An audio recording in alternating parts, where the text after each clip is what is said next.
পুরস্কার কি বাড়িয়ে দেয়, চাপ নাকি ভাব? ভাব কখনোই বাড়ায় না। ইমরান মাহমুদুল হচ্ছে একটা প্যাকেজ, মানে তুমি গান করো চমৎকার, সুর সঙ্গীত করো চমৎকার, আবার তুমি দারুণ লিখছো ইদানিং, নিজের গানে নিজেই মডেল হও।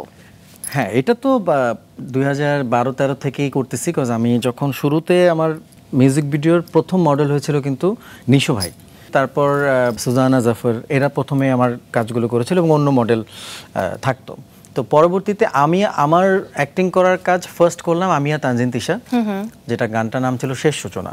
তো ওই গানটার পরে আসলে যখন দেখলাম যে দর্শকরা বলতেছে যে আপনার গানে আপনি মডেলিং করেন, ভালো লাগে, দেখতে ভালো লাগে, একসাথে আপনাকেও দেখা যাচ্ছে, তখন আমি চিন্তা করলাম যে ওকে ফাইন, যেহেতু দর্শক চাচ্ছে সো অবশ্যই করা যায়। তো তারপর থেকে এখন আর মানে ওইটা কন্টিনিউ করতেছি। ইমরান মাহমুদুলকে আমরা দেখি তার ফ্যান বেজ কিন্তু খুব চমৎকারভাবে মেনটেন করতে। যদি আমি একটু ব্যাখ্যা করতে বলি যে ধরো নিজের যে স্টারডম এটাকে মেনটেন করার 5টি তরিকা বা উপায়, তাহলে তুমি কি কি বলবে? আসলে এইভাবে তো কখনো ভাবি নাই, আসলে কোনো প্ল্যান নিয়ে কোনো কিছু করা হয় না। বাট সবসময় আমি যেটা, আমার তো ধরো 2008 থেকে 2025 17 বছরের আমার জার্নি।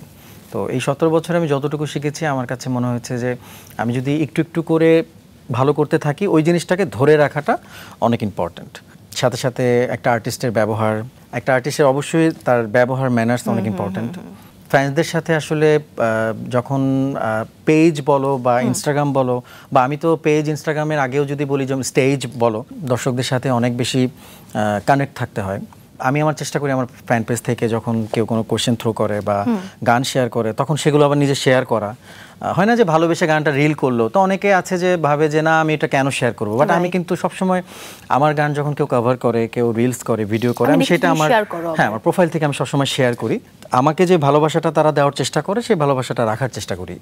গ্রেট।